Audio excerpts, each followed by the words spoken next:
Bonjour et bienvenue sur Objectif Mental, le podcast où l'on explore le coaching et la préparation mentale. Je suis Kevin et chaque semaine je partage des conseils pratiques, des interviews d'experts ainsi que des témoignages inspirants d'entrepreneurs, de sportifs et d'artistes.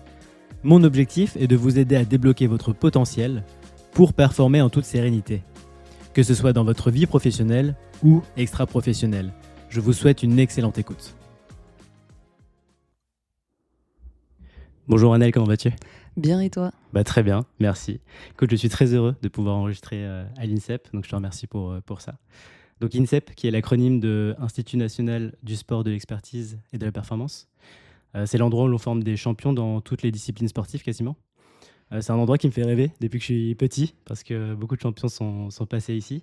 Alors on ne peut pas tous les citer, mais il y a eu Tony Parker, Amélie Mauresmo ou Teddy Riner par exemple. Il y en a eu plein d'autres, mais je ne peux pas les citer. Écoute, je voulais échanger avec toi parce que tu accompagnes des sportifs d'élite, très souvent médaillés, mais aussi parce que tu accompagnes des dirigeants et des managers d'entreprise dans ton activité. Et tu vois, dans ce podcast, j'aime bien échanger sur ces deux aspects. Je trouve qu'il y a beaucoup de parallèles à faire, on va en parler. Et je te propose qu'on attaque tout de suite. Avec plaisir. Est-ce que tu peux te présenter ? Écoute, donc Anaëlle Malherbe, je suis psychologue clinicienne et préparatrice mentale. J'ai travaillé dans différents environnements. Avant de travailler dans le sport, j'ai travaillé en RH, en risques psychosociaux et en psychotrauma. Et puis aussi avec des jeunes et des ados. Et actuellement, je suis à la fois à l'INSEP avec les sportifs olympiques et plusieurs équipes de France. Donc je travaille et sur l'individuel et sur le collectif. Et puis aussi en parallèle, mon activité libérale avec des chefs d'entreprise, des managers et des jeunes sportifs tout venant, aussi avec le bouche à oreille. Ok, excellent. Tiens, la première question que j'ai envie de te poser, c'est par rapport au JO. Évidemment, c'est un gros événement pour toi cette année. Comment ça s'est passé de ton côté ? Ça avait l'air intense ? Très intense. Il y a beaucoup de personnes qui me posent la question et en fait c'est dur d'expliciter comment c'était, à quel point. Il y a eu beaucoup d'intensité émotionnelle. Moi j'étais avec des équipes ou des athlètes tous les jours, donc c'est-à-dire que tous les jours je changeais d'équipe, changeais d'athlète à accompagner. En parallèle de ça, j'étais aussi welfare officer, donc j'ai managé l'équipe de psy pour gérer la santé mentale de toute la délégation. Donc tu as à peu près 1250 personnes. Okay. Sur la gestion plus santé mentale et on va dire crise. Donc vous étiez 4 avec toi pour tous les athlètes ? On était 3 psy cliniciens pour tous les athlètes et aussi les staffs et les membres du CNO. Donc en fait, toutes les personnes qui avaient une accréditation, on était responsables, on va dire, de leur santé mentale. Et en parallèle de ça, moi je travaillais sur la performance avec les athlètes ou les équipes avec qui je travaille déjà depuis un certain nombre d'années, pour les accompagner jusqu'au jour J et aussi sur la gestion de l'après, quoi. Donc intense, même émotionnellement avec les victoires, avec les joies, avec les déceptions aussi en fonction des résultats, avec beaucoup de sollicitations à certains moments sur la perf et sur la gestion de crise, et puis dans un environnement électrique, quoi. Je domicile. Exactement, une ambiance de folie et une énergie assez puissante. Donc je trouve que le mot que tu as utilisé, intense, résume bien. Ouais, il doit y avoir une certaine tension dans les salles et tout. Enfin, pas que dans les salles, mais genre sur les lieux, quoi. Oui. Et en même temps, beaucoup de bienveillance. C'était vraiment agréable d'évoluer aussi dans cet environnement où j'ai eu la sensation qu'au fur et à mesure, de plus en plus de Français ont été pris par la dynamique. Donc, en fonction des disciplines, des fois, tu avais un public très français, des fois, tu avais un public assez mixé. Et tu vois, par exemple, au cyclisme, il y avait pas mal d'étrangers aussi, donc c'était encore une ambiance qui était différente de l'ambiance qu'on pouvait avoir par exemple à l'escrime. Et dans des lieux magiques, en fait, tu te rends compte à quel point notre patrimoine est exceptionnel et l'organisation a été superbe et a vraiment mis je pense en lumière ces lieux et notre culture française de manière assez belle. Et ça s'est répercuté sur les Jeux Para où d'habitude t'as quand même peu de public. Et là, au fur et à mesure, il y a eu énormément de monde qui ont été présents, qui ont vibré avec les athlètes. Et donc, du coup, ça a vraiment fait un effet boule de neige très positif. Je pense qu'on a tous été très surpris positivement de l'impact que ça a eu auprès des athlètes, mais aussi, je pense, pour l'ensemble des Français qui ont apprécié et qui ont suivi les Jeux Carrément. olympiques et paralympiques. Au fur et à mesure, j'ai l'impression aussi que la vision des gens sur ces JO ont changé. Au Ouais. début, c'était très français, très dubitatif, tu vois, et puis au milieu, c'était ah ouais, c'est quand même dingue en fait ce qui se passe. Et ouais, pour les paras, j'ai vu des vidéos incroyables de chants de supporters et tout. C'était fou. Là, j'avais vu ça au CC Foot, c'était dingue. Donc trop bien. Donc ouais, double casquette, psychologue, préparatrice mentale.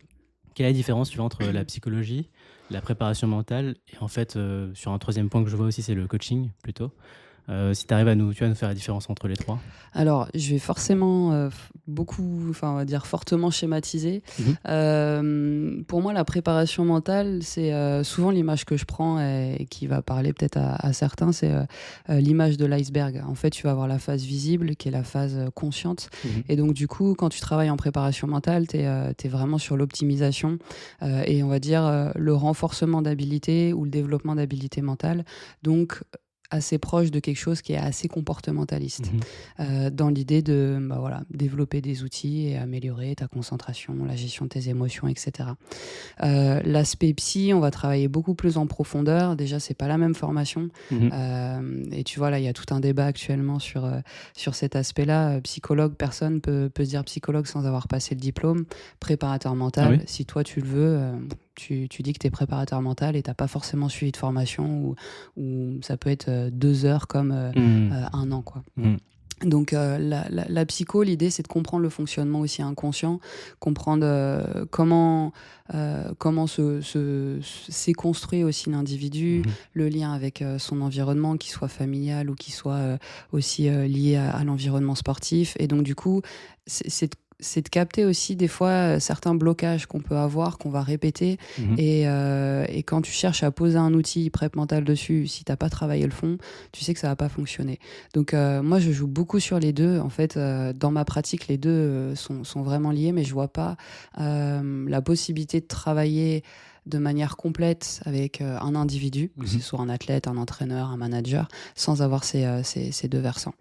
Et après, le coaching, on va dire, alors c'est très caricatural, mais c'est assez proche quand même de la prépa mentale. Tu as pas mal d'outils qui sont en lien, et en règle générale, ils vont plutôt être sur du management, sur travailler avec tu vois, les entraîneurs, les DTN, etc., sur aussi la gestion du collectif. Donc on va dire que c'est une version des fois un petit peu plus macro en fonction du public que tu peux accompagner. Ok. Et donc, il y a des préparateurs, en tout cas, tu es psychologue aussi et préparatrice mentale, mais est-ce tu as des préparateurs mentaux qui vont envoyer en fait vers des psychologues des athlètes quand ils n'ont pas, entre guillemets, les outils ou en tout cas les connaissances sur ce que tu disais, plus inconscient et tout ça? Et alors ça, en toute logique, oui. T'en as certains qui sont assez en conscience de ce sur quoi ils peuvent aller en termes de travail ou de problématiques et sentir leurs limites. Et donc du coup, quand on travaille en collaboration, on en a certains là dans l'équipe, ça se passe très bien parce que du coup, tu peux co-accompagner une même personne. Et puis, comme un peu partout, on a certains qui se disent qu'ils ont la possibilité de travailler sur tous les aspects. Et là, pour le coup, c'est dangereux parce que vraiment, la partie plus psy et plus inconsciente, il faut comprendre les mécanismes et faire attention aussi aux portes que tu ouvres, quoi. Donc, ça peut être des traumas, des choses comme ça. Ça peut être exactement, ça peut être des traumas et tu vois, un athlète qui est dépressif, tu peux dire en prépa mentale, bah tiens, je vais travailler sur un outil de gestion des émotions et un outil de gestion de la concentration et de la motivation. Ok, super, tu poses un outil, tu poses le pansement, mais en fait la problématique elle est pas là. Il est plus profond. Exactement. Et donc du coup, c'est de pouvoir aussi distinguer ces espaces et savoir à un moment donné orienter. Mais comme nous en tant que psy, hein, tu vois, sur certains besoins ou sur certains publics, je sais que je suis pas forcément 100% à l'aise ou 100% experte. Et donc du coup, je vais orienter vers des collègues psychologues qui eux ont cette formation-là ou cette appétence-là. Ok. Donc même dans la psychologie, il y a certains domaines où toi tu dis il vaut mieux que cette personne-là s'en occupe. Exactement. Et je pense que ça c'est très important et la capacité à savoir là où tu es OK en termes d'accompagnement et là où bah, tu as aussi certaines limites, Mmh. c'est primordial pour la personne que tu accompagnes. Donc, que tu sois préparateur mental, coach ou psy, il y a des fois où c'est important de passer le relais ou au contraire, tu vois, enfin, ou en même temps, on va dire, d'être à deux sur un accompagnement de manière complémentaire OK. en différenciant les espaces. OK. C'est clair ou je suis Non, partie c'est ouais. très non, non, c'est très clair. Tu aurais un cas concret, évidemment sans nommer, mais tu vois, si tu as des cas comme ça un peu d'école où, tu as détecté, en fait, tu l'as vu tu as vu la personne en préparation mentale Mmh. et ensuite tu as vu qu'il y avait quelque chose de plus profond, et tu as essayé de tu as travaillé là-dessus et de débloquer l'athlète, sur, tu vois, alors j'avais noté un cas, on peut en Ouais, parler maintenant, vas-y. mais par exemple, tu vois, il y a des sports, alors ça va être très cliché ce que je vais dire, mais dans le tennis, par exemple, où, les athlètes, alors j'ai le tennis, mais même foot, hein, tu as des athlètes où, les parents sont omniprésents. Oui. Est-ce que, tu vois, essayes, de débloquer l'athlète, vis-à-vis de ça? Parce que parfois ça peut, créer, des peurs, des frustrations, Ça m'arrive régulièrement. Alors pour le coup, ça va être plus dans mon activité libérale Mmh. parce que pour le coup à l'INSEP, on a pu les Oui. joueurs de tennis et foot, ils sont dans leur propre système. Mmh. Ça m'est déjà arrivé de recevoir alors quand c'est des mineurs, je reçois systématiquement, les parents avec l'enfant et de proposer aux parents de travailler avec eux avant de travailler avec leur enfant. De dire: «Bah, là, en fait, il y a des choses qui sont projetées, il y a des peurs, il y a des attentes qui font que, ça met une pression, enfin, plus ou moins consciente ou inconsciente extrêmement forte Mmh. sur l'enfant». Et donc du coup, je vais pas, travailler entre guillemets sur le symptôme, enfin, c'est un peu schématique ce que je vais dire, mais plutôt travailler sur le système. Et tu le vois beaucoup en psy, même mes collègues psy qui accompagnent uniquement des enfants. Des fois, tu as des parents qui arrivent en disant: «Bon, bah, mon enfant est pas bien». Oui, OK, sauf que c'est pas lui le problème. Mmh. Tu vois? C'est de comprendre ce qui se passe dans la systémique pour que chacun puisse, se rééquilibrer, on va dire et donc du coup, bah, à ce moment-là, tu crées, de l'espace, du mieux-être et tu peux ensuite travailler sur la performance avec les jeunes. OK. Donc tu l'as beaucoup en effet dans le tennis, dans le foot, ça m'est déjà arrivé d'avoir, des parents qui arrivent et avec leur enfant de 9 ans en disant: «Bah, voilà, c'est le futur Federer». Waouh, 9 ans, prends le temps, hein. Ouais, ouais, compliqué à supporter ça quand tu enfant, ouais. Exactement et Mmh. puis à 11 ans, tu as des sponsors et cetera. Enfin, imagine la Mmh. pression que ça génère sur un gamin qui, à la base, pratique ce sport parce que ça lui plaît et donc du coup, tu dénatures à certains moments le plaisir de Mmh. la pratique, à cause de ses attentes extérieures et du coup des enjeux qui sont pas, les bons enjeux pour lui à ce À moment-là. son âge-là, ouais, bien sûr. Mmh. Exactement.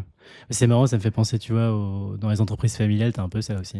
Mmh. Dans ce truc de PME familiale, alors tu as des belles PME, mais quand tu as un peu cette passation, les enfants peuvent, tu vas Ouais. sentir un peu cette présence, qui reste, autour. Et sur ce parallèle, avec l'entreprise, toi qui accompagnes, donc des médaillés, enfin des sportifs de haut niveau et des dirigeants, Mmh. heu, est-ce que tu vois des différences, entre les 2 typologies de personnes? Est-ce que tu les accompagnes, tu vois, de la même manière? Est-ce que le protocole, on va dire, est identique? Ouais, c'est une bonne question. En fait, l'environnement étant, en partie différent, pour moi, c'est pas exactement la même manière d'intervenir, même s'il y a énormément de points communs. Hem, alors ma base, c'est mon premier entretien. Sur mon premier entretien, je vais, comment dire? Aborder tous les domaines de vie. Tu vois, comment ça se passe dans ta vie sportive, vie professionnelle, affective, familiale, amicale et cetera.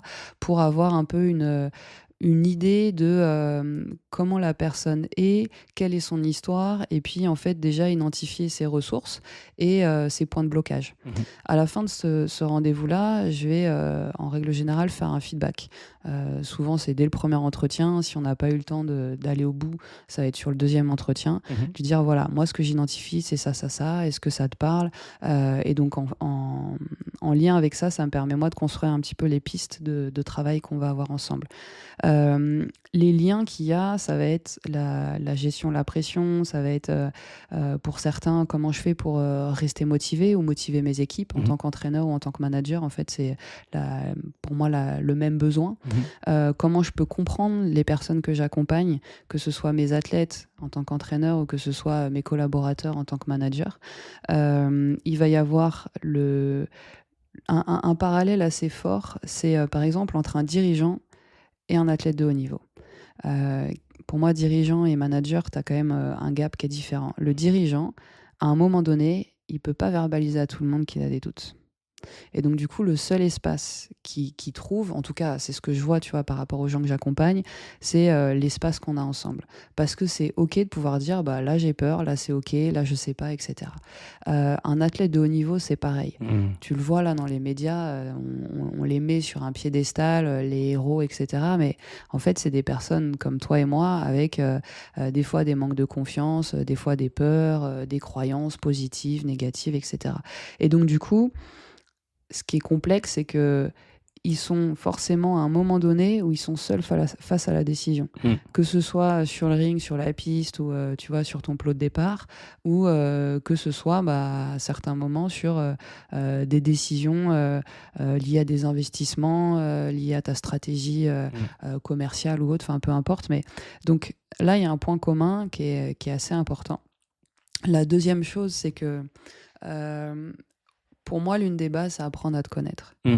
Et quand tu sais comment tu fonctionnes, ça t'aide aussi à mieux comprendre comment les autres fonctionnent, à moins projeter tes propres perceptions, tes Mmh. propres croyances, et donc Carrément. du coup à être plus à l'écoute des uns et des autres, à mieux fonctionner ensemble, à moins réagir des fois uniquement à travers ton ego, tu vois, de manière un peu impulsive. Mmh. Et je trouve que ce travail en profondeur aide vraiment à asseoir une meilleure estime de soi et des choix qui vont être plus en conscience. Donc ça, c'est l'autre parallèle que j'identifie. Et après, clairement, cet environnement qui est concurrentiel, où on évalue surtout la performance, va générer des besoins ou des problématiques qui vont être identiques. Après, De t'as gestion pas du stress, par exemple? de gestion du Mmh. stress, exactement, de gestion des enjeux. Tu es un dirigeant d'entreprise, tu as des investisseurs, en fonction de combien ils sont, enfin, tu vois, dans ton Mmh. capital, tu as plus ou moins de marge de manœuvre. Complètement. Donc, du coup, il y a énormément d'éléments qui peuvent être similaires. Après, l'environnement perso va être des fois un peu différent, dans le sens où des managers ou des dirigeants. Alors, tu vas avoir les start-upers Mmh. qui sont dans un environnement particulier, très stimulant, très dans le partage, dans l'énergie. Tu vas avoir des dirigeants qui sont dans des environnements beaucoup plus structurés, mais souvent qui vont être plus âgés, avec une vie de famille, etc. Donc, Mmh. comment tu travailles aussi ce lien entre change de casquette, Mmh. c'est moi qui décide, X heures par semaine, et puis je rentre à la maison, comment je me réadapte à cet environnement-là, comment je peux être à l'écoute Mmh.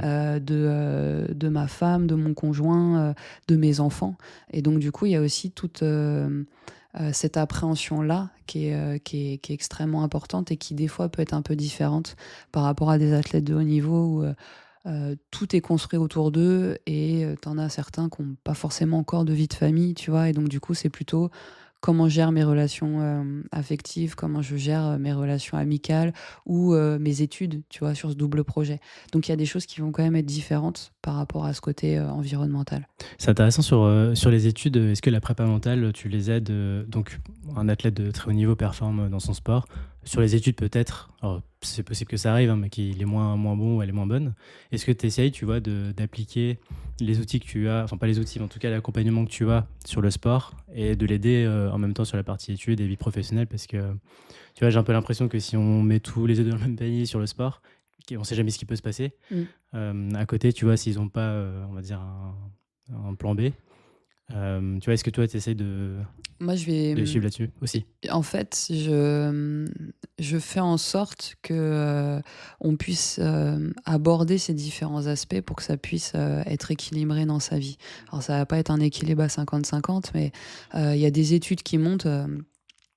Par exemple, Hélène Jonchery et Fabrice Burlot ont fait régulièrement des études sur la manière dont, enfin sur différents critères, on va dire, d'une Olympiade à l'autre par Ok. rapport à des athlètes.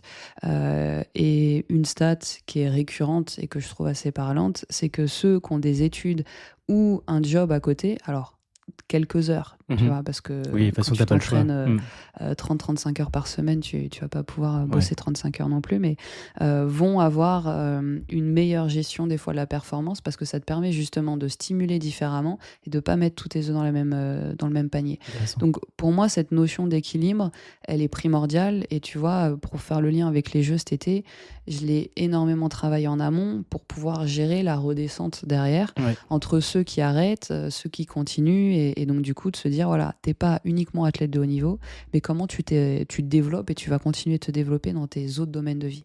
Donc ça me semble vraiment primordial.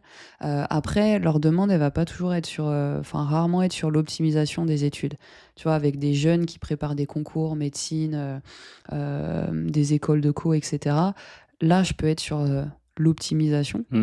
Euh, C'est des concours, ouais. Donc, voilà. mm. Donc, comment tu fais pour réussir à être efficace dans tes révisions, etc., etc. Ça, je vais le travailler. Les athlètes de haut niveau, ils vont pas avoir cette demande-là parce que la demande de perf, elle est orientée sur Sur le sport. Exactement. Mm. Mais c'est intéressant, tu parlais de l'après JO. Ça me Oui. fait le lien avec la reconversion. Tu vois, je fais le parallèle avec. Donc, moi, autour de moi, j'ai plein d'amis qui changent de boulot. En fait, sur la partie reconversion, il y a un peu le côté où tu as l'impression de perdre tous tes repères. Et tu vois, un peu de sortir du circuit, en fait. Je pense que quand tu es sportif, que tu arrêtes ta carrière, après, tu dois avoir un vide sidéral parce que tu sais plus quoi faire. Et dans la reconversion, tu vois, il y a des gens qui vont quitter un job, ensuite créer une entreprise, et là être, tu vois, Mm. complètement perdu. Comment toi, tu essayes, tu vois, de les accompagner là-dessus pour qu'ils arrivent à se construire, en fait, autour de leur nouvelle vie, quoi. Je le travaille en amont. Pour moi, il y a des moments où on est trop en mode pompier. Mm. Et donc, du coup, j'ai fait quand même plusieurs Olympiades, tu vois, depuis Rio. Donc, je vois aussi les cycles et la manière dont globalement les athlètes vivent la reconversion. Mhm. Et ça, c'est des choses que j'aborde vraiment en amont. De dire, commence à réfléchir à ce que tu veux faire sur l'après-Olympiade. Est-ce que c'est continuer ton sport ou pas? Comment? Est-ce que c'est reprendre un peu plus tes études? Parce que tu en as beaucoup sur la dernière année qui mettent leurs études en stand-by. Mm. Donc, vraiment, en fait, pour résumer, pour moi, l'idée, c'est de travailler sur ton identité complète. Ok. Si tu te dis, je suis que athlète de haut niveau et donc mon résultat, c'est ce que je suis, ça peut être vraiment très compliqué. Ok. Parce que si tu réussis, super, mais en fait, ça te résume que à ta médaille. Mm. Et si tu loupes, bah, tu peux te dire, ça fait des années et des années que je travaille pour rien et tu as un espèce d'effondrement psychique qui peut être assez important. Donc, c'est qui je suis dans la globalité. Moi, en tant que compagnon d'eux, ami d'eux, fils d'eux Mm. ou fille d'eux, tu vois, et donc vraiment être sur ces différentes facettes. Et ça rejoint mon premier entretien. Pour moi, c'est primordial Ok. de comprendre comment l'individu est et a évolué dans ces différents domaines pour pouvoir être dans une continuité et non pas un espèce de stop qui fait que le saut dans le vide est juste vertigineux. Non, mais c'est intéressant. C'est marrant, c'est parce que tu vois, en startup, on a un peu ce truc-là aussi, de se dire je suis que start-upper. En fait, le seul truc qui compte dans ma vie, c'est le succès de cette boîte-là. Par contre, il y a quand même peu de chances que ça fonctionne. Et quand ça fonctionne pas, derrière, c'est très compliqué à gérer. La personne peut se sentir, tu vois, moins que rien, alors que ça définit pas sa personne Oui, en tant que telle, quoi. Donc, exactement. je comprends ça, ouais. Ok, et sur le. Tu vois, alors justement, je repars sur l'entrepreneuriat parce que c'est un peu le sujet du moment. Et chez les sportifs aussi, je pense que tu as ça. En fait, t'as ce côté où tu as des hauts qui sont très hauts, Mhm. donc quand tu gagnes une médaille, un concours et tout, et tu as des bas aussi qui peuvent être très bas. Oui. Comment tu gères l'échec ou la déception, toi, après voilà, au JO, tu as peut-être Ouais. dû en avoir, Alors, mais tu veux que je parte sur un exemple plutôt sportif ou ouais, entrepreneurial? ouais, comme sportif, comme ça, Ouais. on pourra appliquer. Euh, Alors, en fait, pour moi, la fixation d'objectifs, par exemple, est un point qui est hyper important de pouvoir structurer tes objectifs, que ce soit à travers des objectifs SMART ou que ce soit à travers des OKR, enfin, tu vois, en fonction Mhm. de un peu ta philosophie, on va dire. Il y a un travail vraiment important sur le sens. Euh, pour moi, c'est de se dire, derrière ta médaille ou derrière la réussite de ta boîte, qu'est-ce que tu mets? Mm. Qu'est-ce qui vraiment fait partie de ton sens profond, ta motivation intrinsèque, la symbolique en fait que tu mets? Parce que, tu vois, alors c'était un peu provocateur, mais avec les athlètes, cet été, je leur disais, mais tu vois, c'est un bout de médaille, hein. Ouais. Enfin, c'est un C'est un bout bout de de métal. métal, Ouais, pardon. ouais, ouais. Alors, il a Exact. une couleur qui est un peu différente, mais c'est un bout de métal. Mm. Donc, les trois quarts ont mis leur médaille dans leur boîte à chaussettes et ils vont la ressortir dans X mois ou X années, tu vois. Mm, mm. Donc, si tu regardes ce qu'il y a de manière beaucoup plus voilà, symbolique derrière cette médaille, tu travailles vraiment sur le sens. Et donc, du coup, ça permet de faire le lien entre la finalité, le résultat, et le chemin. Et pour moi, Mm. le chemin est tout aussi important que la Ouais, finalité. c'est les 4 ans de préparation qui comptent en fait Et dans le même process. voir les 8 Oui, ou tu enfin, vois, 12 années. depuis qu'ils ont commencé. Mm. Exactement. Donc, sur une start-up ou une entreprise, c'est pareil. Si tu t'épanouis au quotidien, tu sais ce que tu vas aller chercher et tu es dans un développement continu, Mm. si ça loupe, ça va être moins difficile et tu vas avoir davantage de capacité à rebondir que si tu es sur du on-off. J'ai Mm. réussi ou j'ai loupé. Mm. Donc, tu vois, il y a cette idée de travailler sur la fixation d'objectifs pour avoir les étapes, travailler sur le sens profond pour avoir la symbolique et en fait, ensuite, injecter ça, entre guillemets, nourrir ça sur le chemin. Je te coupe juste sur le sens, comment tu essayes de creuser enfin, pour faire ressortir la raison profonde? Ça, c'est une part qui est plus complexe. Je vais en discuter. J'ai des outils un peu plus créatifs pour essayer de couper schématiquement un peu le cerveau gauche et aller plutôt sur le cerveau droit, tu vois, dans Mhm. cette idée d'être plus sur le process, sur la créativité et de faire émerger en fait ce qui est un petit peu plus profond et inconscient. Mhm. Et donc du coup, en fonction des personnes que j'accompagne, je vais proposer voilà, des exercices. Enfin, moi, je trouve que c'est plutôt des jeux un peu ludiques, mais Ok. pour pouvoir faire émerger ça. Et après, je travaille beaucoup sur la distinction entre la finalité et le chemin, Mm. et autour de cette identité globale. Donc, je vais avoir plusieurs manières de le travailler qui vont s'adapter en fait à la personne que j'ai en face et à ce qui lui parle le plus. Ok. Oui, sachant que pour chaque personne, ce sens ou ce pourquoi il est très différent, il peut Exactement. varier, quoi. Mm. Et t'en as beaucoup qui n'ont pas conscience. Tu vois, Mm. ça m'arrive d'avoir au cabinet des gens qui ont 40, 50 ans. Sur le papier, tu te dis, mais tout va bien. Une belle situation professionnelle, financière, familiale et autres. Mm. Et en fait, ça va pas du tout. Ok. Certains qui vont se reconvertir à crise de la quarantaine, j'en vois quand même quelques-uns, Ouais. à se dire, bah, en fait, j'ai choisi un domaine et j'ai pas le goût, j'ai pas le sens. Et, Mm. j'ai envie de faire autre chose, mais quoi, je sais pas. Mm. Ou des fois, voilà, 50 ans ou autre, où tu te dis, bah, je suis plus aligné. Et donc, en fait, je me rends compte que tu as quand même pas mal de personnes qui font les choses parce que la route, elle est un peu tracée ou que c'est un peu la logique, mais qui sont pas forcément alignés avec vraiment ce qui est important pour eux.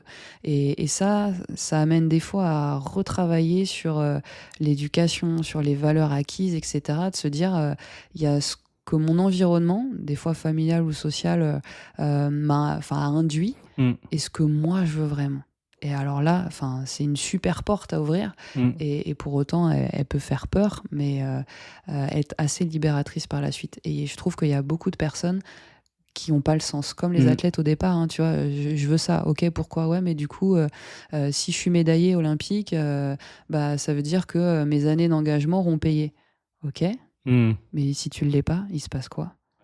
Donc, voilà, je Ok. pense que c'est un sujet qui est hyper important et que tout le monde pourrait être amené à travailler pour bah, en fait, se sentir mieux dans sa vie.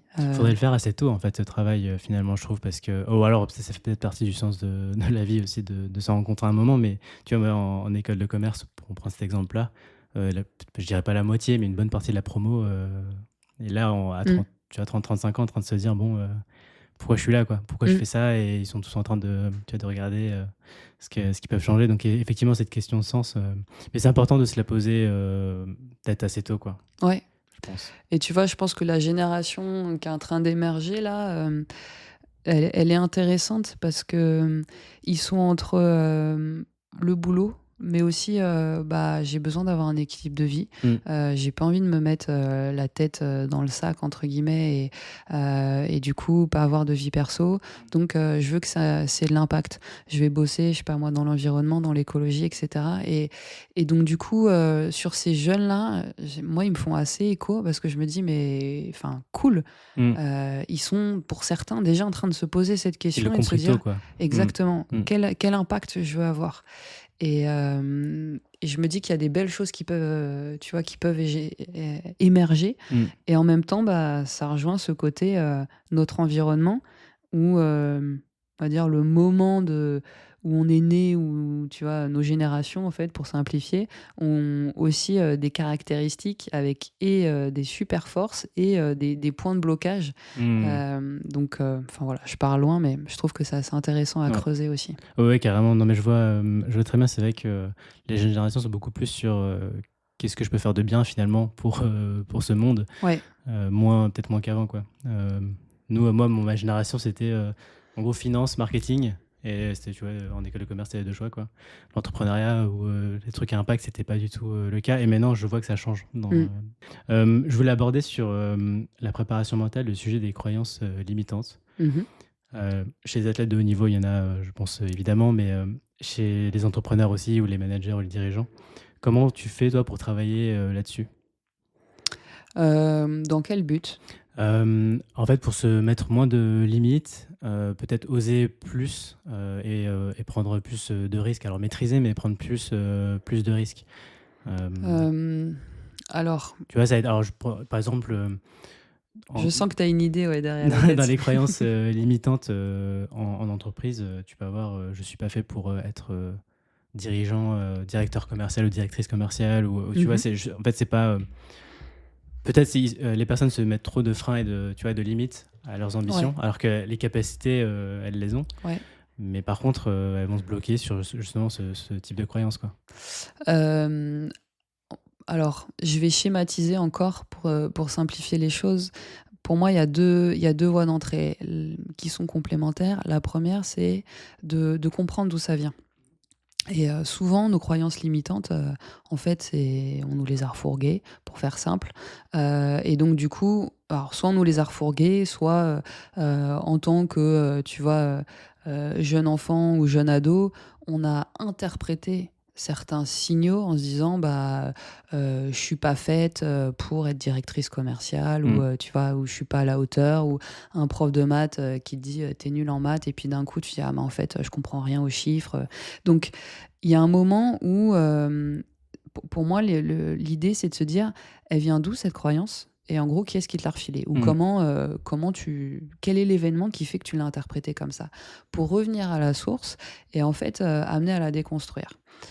Déjà, quand tu conscientises, et pour moi, c'est vraiment une des lignes directrices sur un travail psy, c'est si je suis en conscience, j'ai la possibilité de choisir. Et donc du coup, je peux prendre un pas de recul et être, on va dire, plus objective dans mes réflexions. Mmh. Donc, aller retravailler ça. Et après, tu peux avoir des techniques du style, moi j'aime bien la PNL humaniste, pas la PNL tout court, mais la PNL humaniste. C'est quoi la différence? Je connais pas. Euh, je trouve qu'elle est beaucoup plus centrée sur l'humain, un peu comme en lien avec la philosophie de Carl Rogers, qui a été un psy américain, qui a créé justement le courant de psychologie humaniste, qui est vraiment centré sur l'individu en disant OK. l'essentiel, c'est la relation. C'est le lien que tu as avec la personne. Plus que les outils, c'est ce qui est en train de se passer dans l'instant présent et ce lien-là. OK. Là où la PNL, pour moi, il y a des trucs qui sont euh, un peu, comment dire, magiques, tu vois, de se dire si tes yeux ils vont en haut à gauche, ça veut dire ça, Mmh. etc. En Oui. vrai, Mmh. ça marche pas, OK. c'est pas aussi simple que ça. Ouais. Donc, PNL humaniste, avec ce côté centré sur l'individu, tu as certaines méthodes qui permettent justement de déconstruire un peu ta croyance et de voir aussi quelle est la croyance génératrice qu'il y a derrière. C'est-à-dire OK. qu'en fait, souvent, c'est une même pièce avec deux phases. Quand tu te dis, je sais pas moi, je suis pas faite pour être directrice commerciale, il y a sûrement une croyance plus inconsciente, génératrice, positive qu'il y a derrière. Mmh mh. Et donc, du coup, c'est de pouvoir la faire émerger. Donc, Mmh. tu vois, si je resynthétise, il y a comprendre la source, d'où c'est venu, Mhm.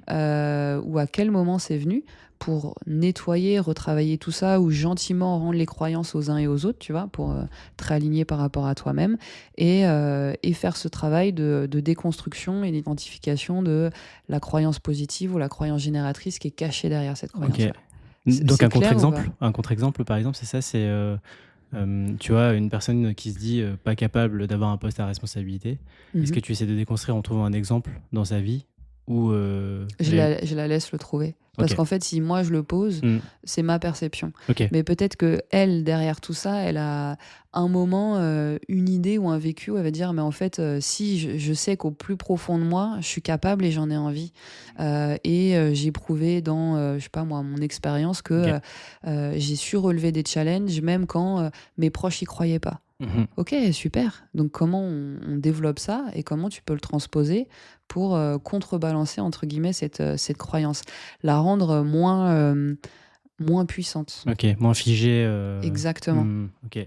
Et quand tu as conscience de tes croyances, tu vois, moi j'en ai, enfin tout le monde a des Tout croyances le monde, ouais. limitantes. Hmm. Quand on a conscience, bah, en fait, ça te permet de te dire, ok, bon, bah, c'est revenu sur la table, je prends un pas de recul, est-ce que je la confirme Hmm. ou est-ce que justement j'essaye de faire un peu différemment? Ça, c'est quand tu es au stade où tu te connais bien et que tu as Ouais, fait tout ce travail en amont, quoi. Ouais. c'est ça. Ouais. Parce que souvent, les athlètes l'ont pas conscientisé. Et là, Non, ouais. non, non, Ok. sauf quand en effet tu travailles sur toi. Hmm. Mais pour moi, c'est une hygiène.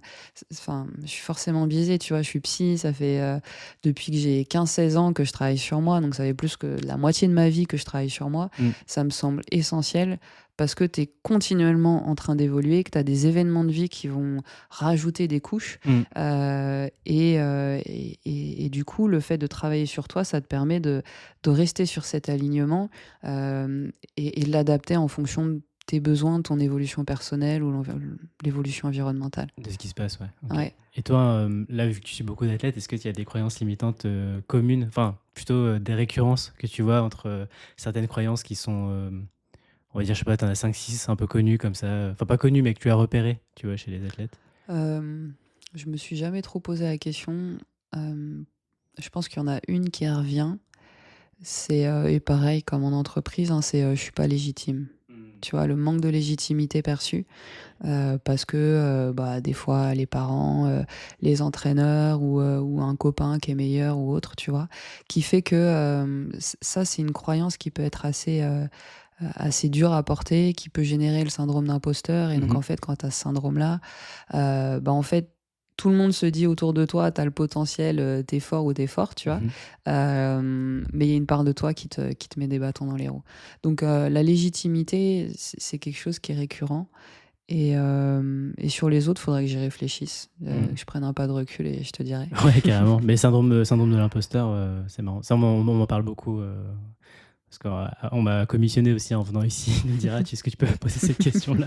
Mais c'est vrai que syndrome de l'imposteur, je le vois beaucoup. Mettre les pieds dans le plat, mais est-ce que tu le vois plus chez les femmes que chez les hommes ou tu l'as tu vois, de manière identique chez tout le monde? C'est vrai que je pense que chez les femmes, on va davantage la voir parce que les choses sont en train d'évoluer, mais c'est encore assez connoté. Mm. Euh, Tu vois, par exemple, je te prends un exemple tout bête. À l'école, un garçon qui met un peu le bordel dans la classe, tu vois, c'est un leader, c'est pas grave, c'est ok. Mm. Qu'il soit bon ou qu'il soit pas bon. Euh, une fille, ce serait interprété différemment.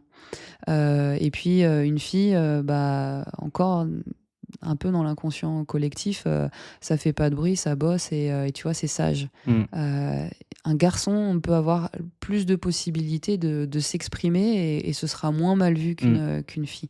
Carrément. Si je vais encore plus loin, je le vois beaucoup avec les profils au potentiel intellectuel, où tu vas encore plus avoir ce syndrome d'imposteur Ah chez oui, les femmes, ok. qui pour autant sont HP. Mm. Euh, et, et quand tu le transposes plus tard en entreprise, je le vois moi dans mes différents environnements, quand tu cogites bien, quand tu as un certain potentiel, ça peut être compliqué dans un environnement qui est principalement masculin chez les managers. Enfin, tu vois, c'est en train de bouger, mais tu as plus d'hommes qui managent Pas assez vite, c'est clair. que de femmes qui managent. Complètement. Et donc, une nana qui est au même niveau, voire mieux, ça peut en embêter quand même certains parce que ça touche à l'ego. Ouais. Et donc, du coup, tu as davantage de freins quand tu es une femme dans ces environnements-là et souvent avec un côté au potentiel parce que tu lui renvoies un sentiment d'infériorité qui est pas du tout OK pour lui. Et donc si lui n'a pas travaillé sur ça, bah, bon courage. Si par contre en face tu es avec quelqu'un qui voit le potentiel et qui se dit mais génial, chacun a sa valeur ajoutée et donc du coup c'est un bon moyen de se construire et d'évoluer. Carrément. Là c'est génial. Mais je trouve qu'on a encore pas mal de chemin à faire là-dessus. Ouais, ça bouge, mais tu vois toutes les idées qu'on entend souvent on n'a pas le même salaire, c'est sûr. Hier, je parlais avec une personne qui me demandait d'intervenir sur comment ça s'appelle, sur on va dire une grosse conférence avec pas mal de monde. Elle me disait mais Anaëlle, ton tarif tu vaux mais 3 fois plus que ça. Et donc du coup c'est aussi la perception de l'environnement et du fait que c'est vrai que les nanas, je pense qu'on a davantage ce syndrome d'imposteur que les hommes. Tu penses que la prochaine génération, toi qui as des athlètes plus jeunes chez les filles là à l'INSEP, tu le sens moins ou c'est en train de changer?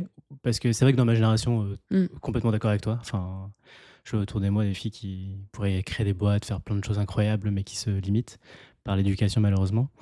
Est-ce que tu vois que la prochaine génération pardon, ça change là-dessus? Alors dans le sport de haut niveau, j'aurais du mal à te le dire. Parce qu'on est quand même très très orienté perf et entre guillemets t'existes si tu perfs. Ouais, t'es dans l'élite en fait, donc forcément. Donc t'es dans un environnement qui est biaisé. Après, avec ceux que j'accompagne en libéral, tu vois, qui sont sur les études sup ou tout jeunes diplômés, je trouve que ça bouge. T'as encore ça, mais il y a davantage d'équilibre. Ça commence à se rééquilibrer, mais il y a quand même un travail de fond qui est assez important, quoi.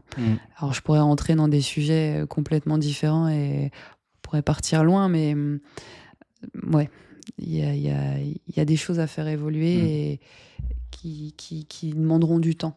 Et je pense même sur les écoles, tu vois, les grandes écoles, à mon avis, il y a des filles qui se mettent trop de barrières par rapport à des garçons qui vont se dire bah oui, je suis capable, en fait, je vais essayer et puis on verra, quoi. Les filles vont peut-être même pas s'inscrire, tu vois. Tu vois, il y a ça, et puis même, je pars là-dedans parce que ça me vient spontanément, et tout à l'heure, tu as dit je mets les pieds dans le plat, go.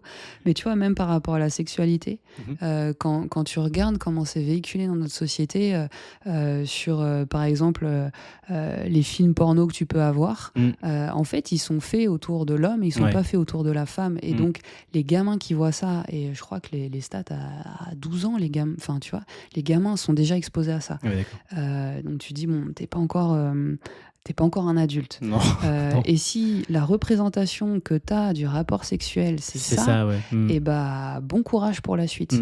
Et donc du coup, ce que je vois des fois même dans mes suivis, c'est des jeunes femmes qui sont confrontées à ça et qui se disent mais en fait c'est pas le bon rapport ou je suis pas qu'un objet, ou je suis pas à l'aise avec ça, bien sûr. Exactement. Et en même temps tu dis bah si à 12 ans t'es exposé à ça, tu penses que c'est la réalité.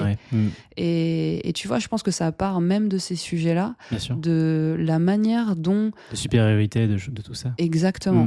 La posture de l'homme, la posture de la femme, le rapport intime, enfin, ça part de ces différents sujets. Et tant que ça changera pas, bah, t'as quand même beaucoup de choses après à déconstruire. Et le chantier est encore... Ouais, encore immense. Mais tu sais, ça me fait penser à une question. Est-ce que les athlètes viennent te voir instinctivement? Enfin, tu vois, ils se disent, tiens, là, il faut que j'aille voir Anaëlle pour être accompagné, ou est-ce que c'est les entraîneurs qui les envoient te voir? Comment les deux. Okay. Les deux. De plus en plus, dans le sens où il y a de plus en plus d'entraîneurs qui sont OK sur la démarche, t'en as de plus en plus qui se font accompagner, donc ça c'est top, et qui du coup identifient la plus-value pour eux et pour les athlètes. Et donc ça va être, tu vois là à l'escrime, il y en a certains qui m'ont dit écoute, à la rentrée, on a des jeunes qui rentrent, j'aimerais bien que tu puisses les voir pour déjà commencer à proposer un accompagnement. Et puis après, t'en as qui viennent spontanément, parce que ils ont un besoin, ou parce que bah, ça parle beaucoup, tu vois. Et ils savent souvent qui bosse avec qui, ils voient les Hmm. effets, et donc du coup, ça Ok. ouvre des portes sur Ok. les demandes d'accompagnement. Ah, ils se disent, ok, moi aussi, j'aimerais plus Ouais. performer, donc ok.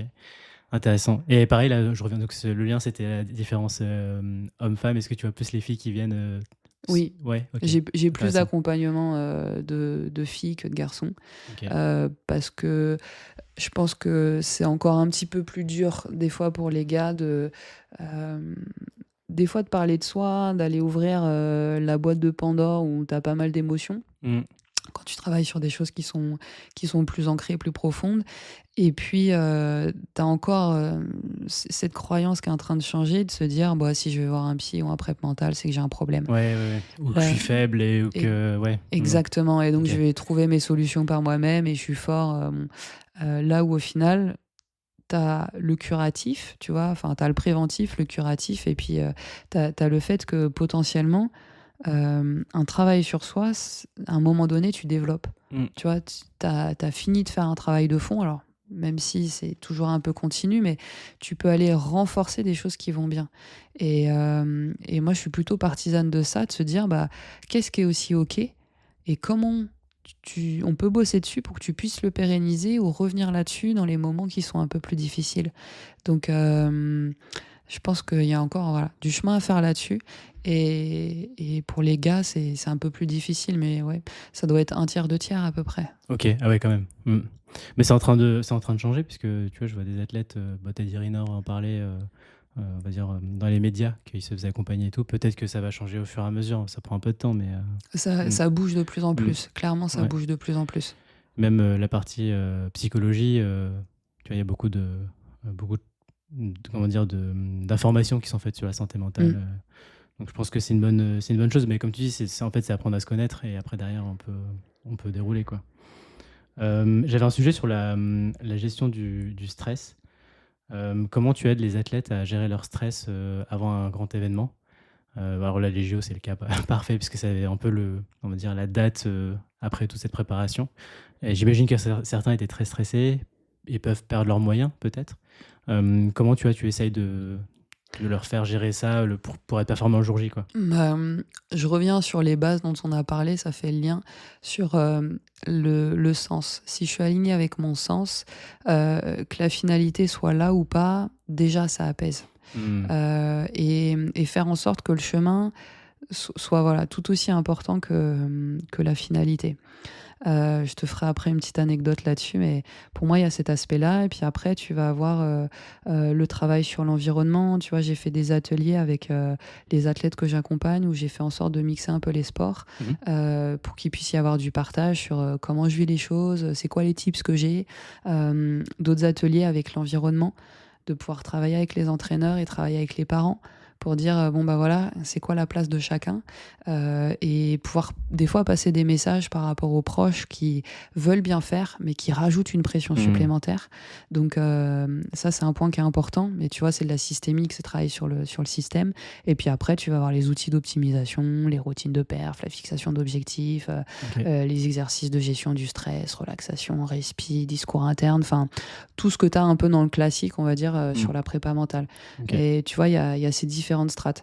L'environnement, le chemin et le sens, et les outils d'aide à la perf. Ok. Mais les outils sont à la fin, en fait. Le plus gros du travail pour toi sont vraiment sur le sens, les objectifs. Dans un premier temps, Ouais. ouais, je pose Ok. ces bases-là et puis en fait, on le travaille sur la durée. Tu vois, des athlètes qui viennent me voir 3 semaines avant ou 3 mois avant, je vais dire, t'es gentil, mais c'est trop court en fait. Hmm. Il n'y a pas de baguette magique. Hmm. C'est pas en 6 séances que tu vas prendre des biceps puissance 10. Hmm. Donc sur l'aspect mental, c'est C'est pareil. pareil. Tu Hmm. peux avoir un déclic, mais après, c'est comment tu l'ancres et tu le pérennises. Hmm. Et donc, du coup, c'est minimum 1 an avant où on commence à travailler les choses. Mais quand tu es sur des enjeux tels que les JO, Mhm. l'idée, c'est de travailler, enfin, d'avoir plusieurs saisons pour pouvoir poser, expérimenter ces outils et ces prises de conscience sur des compètes qui ont moins d'enjeux pour qu'au fur et à mesure, ça devienne plus naturel et que le jour J, quand c'est le moment sous le feu des projecteurs et des milliers, millions de spectateurs, de pouvoir être aligné, d'avoir les ressources. Parce qu'on va pas se mentir, ils ont eu tous peur. Et c'est normal, c'est aussi ça qui fait la beauté du sport et qui crée cette adrénaline. C'est Donc clair. après, c'est comment tu le transformes. Donc, C'est marrant parce que de l'extérieur, tu n'as pas du tout l'impression. On dirait qu'ils sont ultra. Enfin, ils sont ultra concentrés évidemment, mais je veux dire qu'on peut pas les déranger, quoi, et qu'ils sont en fait, c'est limite une routine pour eux de faire ça, quoi. Mais c'est vrai qu'on ne sait pas ce qui se passe derrière. c'est parce qu'ils l'ont travaillé aussi potentiellement en amont. Et puis il y a aussi le fait que si tu commences à montrer à ton adversaire que t'es pas bien, Voilà, c'est fini. la bataille psychologique, c'est ça. T'as déjà donné, t'as déjà perdu le combat ou perdu 50% d'efficacité, quoi. Tu les prépares à ça justement? Ça me fait penser en natation. J'entends beaucoup d'histoires dans les salles avant Sur la chambre d'appel. Ouais, chambre d'appel, Ouais. à chercher le mot exactement, chambre d'appel. Est-ce que tu les aides là-dessus? Enfin, en tout cas, je l'aborde et je le travaille aussi pour qu'il puisse en effet avoir un impact s'il le souhaite enfin, prendre l'ascendant psychologique sur son adversaire Ok. de manière éthique. Ça, c'est un point qui est important parce que t'en as qui font des trucs où je suis pas forcément raccord. Ouais. Mais voilà, comment je fais pour être centré sur moi, être dans la meilleure posture, on va dire physique et mentale, et du coup commencer à prendre l'ascendant psychologique sur mon adversaire. Ok. Et ça se joue en effet des fois dans la salle d'échauffe ou la chambre d'appel. Ça se travaille et ça se joue en amont. Non, hyper intéressant. Ouais, j'avais gestion du stress. Sur l'équilibre de vie, on en a parlé. Alors, c'était plus sur la partie burn-out que je voulais aborder. T'en as vu passer, toi, dans le sport, des burn-out? Alors nous, on parle plutôt de surentraînement Ok, dans notre surentraînement. jargon. Et du coup, ça se rapproche du burn-out. Clairement, il y en a eu. Surtout là, sur cette année où, pour certains, les sélects sont tombés très tard. Et donc, du coup, tu as une course au quota olympique qui fait que tu es dans un engagement extrêmement fort, que ce soit à l'entraînement, que ce soit aussi sur les déplacements, faire les compètes, etc. Et donc, du coup, quand la sélec elle tombe et que c'est quelques mois ou quelques semaines avant les Jeux, t'es plus que sur le fil. Et puis après, en fait, dans le burn-out comme dans le surentraînement, surentraînement, tu vois, c'est un mot qui fait peur parce que quand j'en parle avec des entraîneurs, ils vont dire ouais, mais non, tu vois, sur la charge d'entraînement, ça va. Mais il n'y a pas que ça. Il y a comment ton athlète se sent.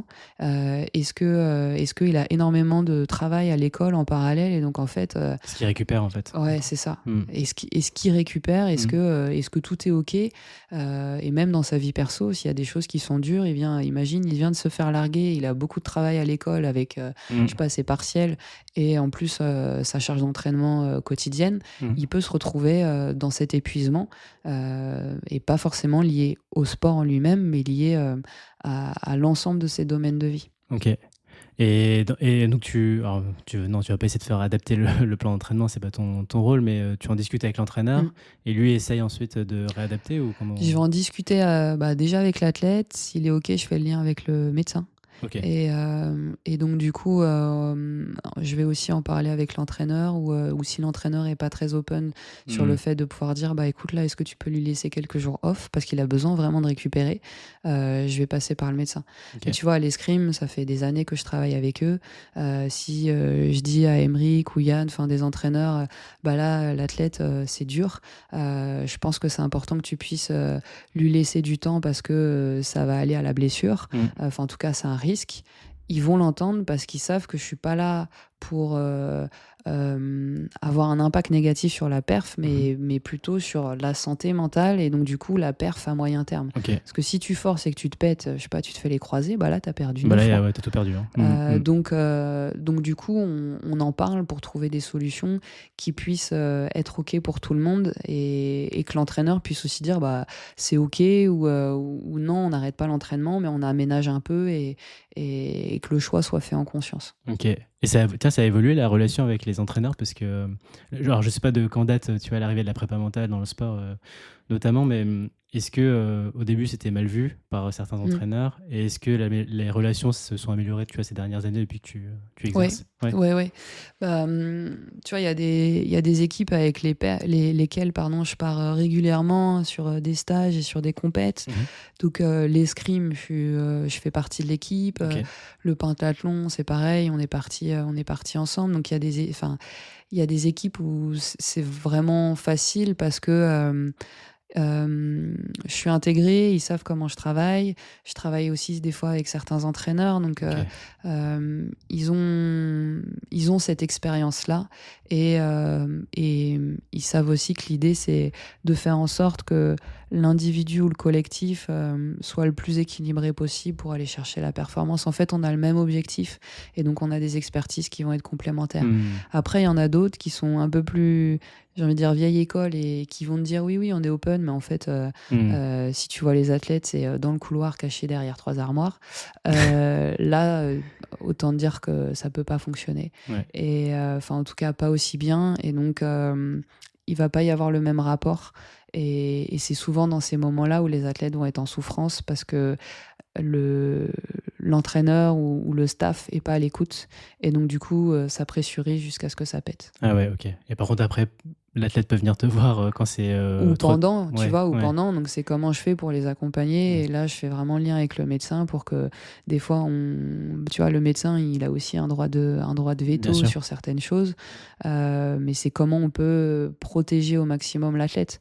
Et puis après, tu sais, c'est la caricature des entraîneurs qui vont dire: «Ouais, il a pas de mental». Oui, enfin, Ah en oui, fait, on a OK. essayé de te prévenir et là, juste, tu es aussi responsable Complètement. de ce qui se passe, quoi. Mmh. Est-ce qu'en France, il y a une vision un peu enfin, comment dire? Est-ce que tu vois des différences entre les pays, justement sur le sujet, de la santé mentale, la prépa mentale et comment la France se situe là-dedans? Moi, Ouais. je sais qu'aux États-Unis, c'est quand même hyper développé, mais tu vois, est-ce que, on est en avance ou en retard par rapport à d'autres Bah, pays? je trouve qu'on a énormément évolué. Il y a quelques années, je t'aurais dit on est en retard. Et OK. là, j'ai changé ma perception avec le rôle de welfare officer, donc le rôle de psy santé que j'ai mené pour les Jeux de Paris, mais que j'avais aussi mené pour les Jeux d'hiver à Pékin. C'était OK. la première fois il le faisait, les JO de Pékin, et puis là, deuxième fois avec les Jeux de Paris en sport d'été. Euh, En fait, avec un collègue, Paul Willman, qui s'occupe de la Belgique et qui avant était en Hollande, on a organisé des réunions internationales avec tous les welfare officers. Excellent. C'était open à toutes les nations. Et donc, du coup, on a eu beaucoup d'Européens, on a eu, je sais pas, les Brésiliens, les Japonais, OK, trop bien. enfin, énormément de pays. Je crois qu'à un moment donné, on était à 60 et Ah tu ouais, devais waouh! avoir dans les 60 au moins 40 pays, quoi. Waouh! Et là, je me suis rendu compte que ce que j'ai structuré avec l'équipe, c'est qu'on commence à vraiment OK. jouer dans ceux qui étaient les plus structurés. Donc, tu avais Belgique-Hollande, parce qu'en fait, c'est la même personne. Oui, OK. Donc, il a structuré en Hollande et maintenant, il le structure en Belgique. Les anglo-saxons.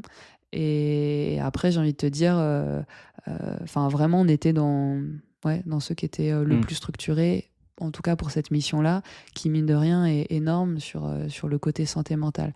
Après, il y a encore plein de choses à faire évoluer et c'est aussi une question de moyens. Il faudrait qu'on Bien ait sûr. davantage de budget, ce qui risque de plus être le cas, en fait, parce que les Jeux de Paris sont passés Ah, et on ne sait pas mmh. si on aura des budgets Mmh. pour la suite. Donc, si on a moins de budget, ben, on a moins de ressources, donc moins de psy et d'accompagnateurs à la perf. Mmh. Et ça va avoir un impact forcément sur ce qu'on pourra proposer et sur l'évolution, quoi. Ce serait dommage, parce qu'il y a eu quand même, des très grosses perfs cet été, Mm. enfin bon, le nombre de médailles parce que c'est ce qu'on voit, mais de toute façon, même les scores étaient, très élevés. Je pense que la partie mentale a joué, là-dedans. Mm. Évidemment, l'entraînement, sportif, c'est normal, mais je pense que la prépa mentale a aidé. Ce serait dommage de s'arrêter en cours de route, quoi. Clairement. Mmh. Je vais revenir un peu plus sur tu vois, les monsieur et madame tout le monde. En fait, il y a beaucoup de personnes qui, comme tu le disais, s'autoproclament, préparateur mental, coach et cetera et cetera. Je trouve ça, un peu dangereux, notamment sur Instagram. On voit Mm. beaucoup de choses passer. Oui. Ça, c'est un vrai enfin, pour moi, en tout cas, je trouve que c'est un vrai problème parce qu'on on joue, entre guillemets, avec le mental des gens, le cerveau des gens et voilà, leur intimité. Donc si on a envie de se faire accompagner, Ouais. Comment trouve-t-on les bonnes personnes et sur quels critères se base-t-on? C'est très complexe. Tu vois, j'en parlais avec un collègue ami, Fabien Dupuis, qui est prep mental, et lui, il est dans les montagnes. Ok. Et du coup, on a passé 2 jours ensemble, là, à se balader et en même temps à partager. Et sur pas mal de noms, il me disait et telle personne, etc. Et en fait, le constat, moi, je le trouve extrêmement triste, mais je trouve que c'est pas si simple de trouver une personne qui a à la fois les bonnes compétences et la bonne posture, la Mm. bonne éthique, et rajouter à ça, qui est OK pour partager. Mm. Waouh, là, c'est la pépite. Mm. Et je trouve ça triste parce que je pense qu'en fait, le fait de davantage collaborer, échanger, ça permettrait de faire monter en compétence notre domaine. Mm. Et c'est ce que j'ai développé avec Olivier Guidi sur le réseau Grand INSEP, où on a mis autour de la table des psychologues, des chercheurs, des préparateurs mentaux et des coachs. Excellent. Donc, tu vois, quasiment l'ensemble des acteurs de la dimension mentale sur plusieurs années pour développer des ateliers. Dans ces ateliers-là, il y avait de l'échange, on a créé des outils qu'on a partagés, qui sont accessibles sur le site internet de l'INSEP, Trop bien, ok. J'irai voir. dans cette idée de pouvoir faire grandir la profession. Carrément. Et en fait, on a certains, des fois même dans le collectif, qui disaient ouais mais non, faut pas le partager, ou faut qu'on le garde. Bah non, l'idée c'est qu'on fasse grandir l'ensemble du réseau. Donc il y a encore cette appréhension de partage. Et puis tu en as certains qui vont dire mon athlète, ou en gros j'ai parfait, quoi. Parce que l'athlète a fait une médaille. Ah non, tu vois, moi j'en ai pas mal qu'on fait des médailles cet été, pareil à Tokyo. Je vais pas dire c'est moi qui ai parfait. C'est ma médaille, oui. Non, C'est enfin, c'est mon athlète. on a accompagné, et à un moment donné, tu peux apporter un plus pour que l'athlète puisse lui trouver les solutions, mais c'est lui qui perf. Donc déjà, tu as le discours, tu as la présentation. Tu vois, ceux qui vont dire, bah voilà, moi j'ai accompagné un tel, je suis à tant de médaillés olympiques. Je me dis, bon, t'es plus sur l'ego que vraiment sur le contenu. S'attribuer le mérite de... Exactement. Ça, et puis tu vois, il y en a un, je le connais pas personnellement, mais là, qui a eu un athlète qui a très bien perfé cet été, et qui va du coup, dans son discours, te dire bah, il était au fond du trou, et puis en gros, grâce à moi, maintenant il perf. Waouh! C'est pas si simple. Non, Alors là, tu es en train de lui mettre la tête sous l'eau, à dire à quel point avant c'était la galère, et puis tu arrives, tu es le sauveteur, et grâce à toi, il fait des médailles. Donc il y a une dépendance, il veut créer une dépendance en fait. Et puis en fait, il est sur l'ego, tu vois, de se dire. Donc en fait, on a quand même un certain nombre, et en effet, malheureusement, sur les réseaux sociaux, il y a ça qui se véhicule. Il y en a un, et là j'assume complètement, je vais donner le nom, tu vois, l'académie La Haute Performance. On est tous en train de s'arracher les cheveux dans le milieu, parce qu'il va te vendre une dépolarisation. Je sais pas ce que c'est, personne ne sait ce que c'est. J'ai même demandé aux chercheurs, on se dit c'est quoi cette pseudo-méthode, et il est allé jusqu'à démarcher des athlètes que moi-même j'ai accompagnés, en proposant une séance gratuite pour dire après j'ai suivi un tel.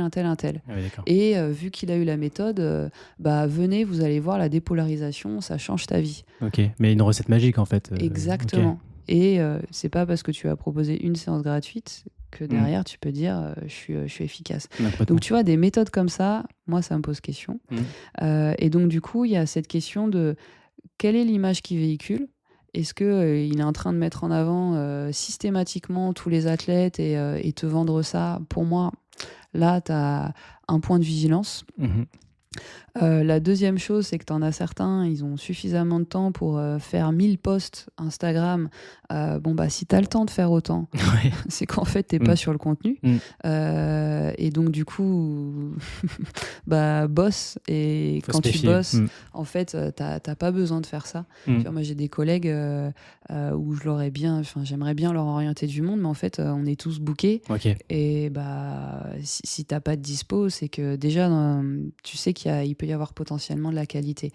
Et puis après, il y a les formations. Savoir où tu as fait ta formation. Pour moi, psychologue, tu as quand même une garantie de qualité parce que tu as fait 5 ans d'études et tu connais le fonctionnement quand même de l'individu et du système.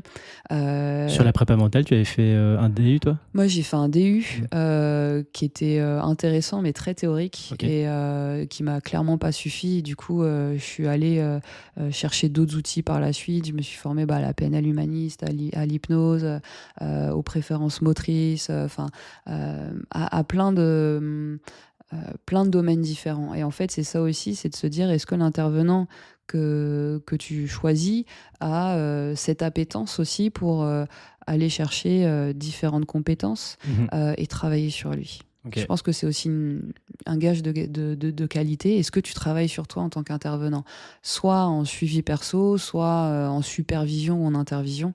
Donc voilà, je pense que tu as Ok. le message qui est véhiculé. Si tu as le temps de mettre 1000 posts Instagram et que tu es vraiment focalisé sur le marketing, c'est complexe. Si sur Internet, tu vois, c'est mon ami Fab là, qui me disait ça, ceux qui sont sponsorisés. Tu dis, bah, t'es sponsorisé, génial, mais c'est que tu as besoin d'avoir du trafic, tu vois. Intéressant. Et puis à un moment donné, tu n'as plus besoin, mais tu as payé en fait pour être sur le haut de la page. Ouais.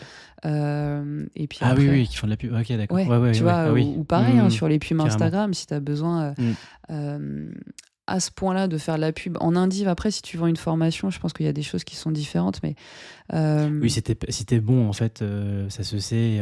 Et en fait, avec le bouche-oreille, normalement, t'es sur l'accompagnement, Ouais, tu vois, sur sur l'accompagnement. le suivi indiv, ouais. Et si tu as absolument besoin de te poster à chaque fois en photo avec tous les athlètes que tu accompagnes, dis pas de temps en temps, tu as envie de poster une photo parce que tu as vécu un super Bien moment, sûr. tu vois, mais ça, je trouve que c'est complexe et ça peut être un danger. Ouais. Ok. Non, c'est hyper clair. Je pense que ça va donner des cartes, tu vois, si les personnes veulent se faire accompagner. Pour conclure l'épisode, j'ai l'habitude de poser 2 questions. Ouais.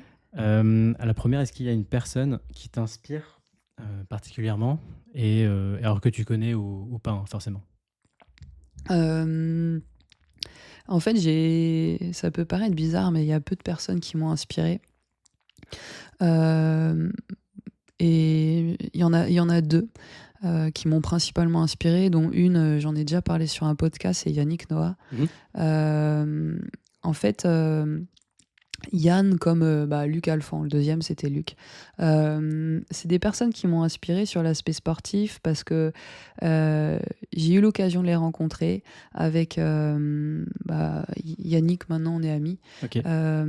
Le fait de connaître qui ils sont et de voir ce qu'ils véhiculent. Et tu vois, moi ce que je trouve, comment dire, vraiment superbe, c'est que c'est des anciennes athlètes de haut niveau qui ont été extrêmement performants et qui pour autant sont restés alignés dans leurs valeurs et qui restent accessibles et qui vont donner autant d'énergie à des gamins de cité, tu vois, pour l'assaut Faites le mur de Yann par exemple, qui sont en difficulté que le président de la République ou d'autres athlètes. Et en fait, cette capacité à aller aussi loin, à se dépasser, à être dans une recherche de performance, mais aussi de connaissance de soi, et en même temps ce côté voilà, très humain et orienté sur la relation, sans prendre de haut et en sachant que en fait tout le monde peut être sur un pied d'égalité là-dessus.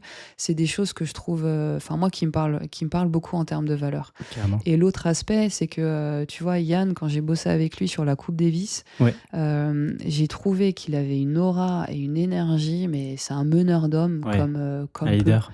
Et exactement. Et un leader qui est juste, qui sait parler à chacun, adapter pour aller chercher la motivation individuelle, la motivation collective. Il sait aussi se marrer et tu vois, être à la fois sérieux et en même temps dans cette énergie-là.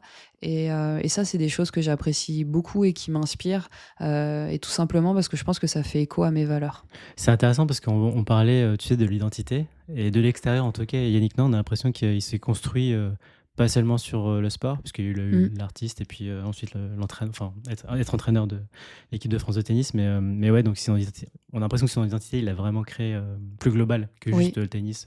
Exactement, et tu vois qu'en fait, il est en capacité à rebondir dans plein de domaines différents, donc ça te montre aussi l'ensemble des qualités qu'il a, et encore une fois, en restant humain et accessible. T'en as certains, une fois qu'ils perfent, mais t'as l'impression que y a plus rien qui existe et que tu vois les autres, exactement. Et ça me parle moins, tu vois. C'est un peu la problématique égotique qui fait qu'à un moment donné, je pense que tu descends de toi-même et tu t'entoures pas des bonnes personnes. Mais donc voilà. Et Luc, tu vois, quand j'étais gamine, je faisais des compètes de ski Ok. et Donc Luc Elfan qui était un grand skieur. ouais, et qui prennent le temps avec les gamins, tu vois, j'ai trouvé ça incroyable. Son frère était en mode compétition et donc du coup, lui cherchait à faire le meilleur chrono, là où Luc se disait, bah, pour les piou-piou, on va être plutôt à la cool. Ok. Et je l'ai recroisé sur les Jeux de Pékin et je trouve que ouais, ce qu'il véhicule en termes de valeur est superbe. Trop bien, merci. Et la deuxième question, c'est de quoi rêves-tu maintenant ? C'est une très bonne question. J'aimerais bien développer un projet plus entrepreneurial à terme, dans l'idée de pouvoir apporter et démocratiser en fait la psycho du sport et la prépa mentale à tout le monde, parce que je pense, on en parlait en off avant l'épisode, je pense qu'il y a des belles choses à proposer à des jeunes qui préparent des concours, à des chefs d'entreprise, des managers, une femme active qui en même temps est très active aussi dans la gestion de sa famille, tu vois. Et donc, je pense qu'il y a quelque chose à démocratiser, à apporter, qui permettrait, dans mon idéal, et c'est le sens que je mets moi à mon engagement, de se dire que si à petite échelle, on apporte, ou j'apporte une plus-value à certaines personnes, bah, si elle se sent mieux, elle va se sentir mieux dans sa famille, ça va avoir un impact positif, et donc du coup, il y aura un effet boule de neige qui pourrait contrebalancer une part de cette société que je trouve assez anxiogène, tu vois, où tu allumes les infos, c'est quand même carrément négatif tout le temps, et je pense que ça pèse sur la vie des gens. Donc ça, j'aimerais bien, tu vois, aller plus vers ça. Okay. Et puis là, je vais avoir besoin de prendre du temps pour moi, parce que l'Olympiade a été très intense, en parallèle de ça, j'ai eu un événement perso qui fait que je dois me refaire opérer pour la 3e fois sur une 3e année d'affilée. Donc du coup, de prendre aussi ce temps-là pour se réaligner, se remettre bien physiquement et se projeter là-dessus. Ouais. Et réfléchir vraiment à la suite, sans se précipiter, quoi. C'est ça. Et dans cette idée de pouvoir apporter démocratiser et apporter aussi à d'autres personnes vraiment une approche, je pense, qui peut être superbe pour les uns et pour les autres. Écoute, merci Anaëlle pour le plaisir. partage, d'avoir pris le temps de partager autant d'infos. Si on veut te contacter, alors je ne sais pas si tu prends encore des personnes en libéral. Le plus simple, en fait, c'est de me contacter sur mon site internet, prépamental.fr, où tu tapes mon nom, mon prénom, tu tombes directement sur mon site. Il y en a plein qui me contactent sur LinkedIn, mais j'ai trop de demandes. Du coup, de temps en temps, je me pose et je réponds à tout le monde, quelles que soient les questions. Mais voilà, je suis plus facilement joignable via mon site. Et plutôt, je pense à partir de Noël, ce sera plus jouable. Ce sera plus jouable, ok. Et tu parlais des informations sur le site de l'INSEP, si les gens veulent s'intéresser. En fait, alors je sais plus où c'est exactement, mais via le grand INSEP, on a posé tous les outils. Donc il faut chercher un peu sur le site internet de l'INSEP, mais tu as un guide sur la dimension mentale qui est hyper fourni. Enfin, vraiment, c'est plusieurs années de travail sur 3 collectifs différents. Donc, il faut fouiller un peu, mais je ne sais plus où est le lien exactement. Je vais chercher, je le mettrai. Ouais, je pense que c'est une bonne idée. Merci en tout cas pour le partage. Top, merci beaucoup à toi. Salut. Merci d'avoir écouté cet épisode jusqu'au bout. J'espère qu'il vous a plu et que vous avez appris des choses. Si c'est le cas, merci de mettre 5 étoiles sur Apple Podcast ou Spotify et surtout de partager cet épisode autour de vous. N'hésitez pas à me faire part de vos retours pour les prochains épisodes. Je vous dis à bientôt sur Objectif Mental.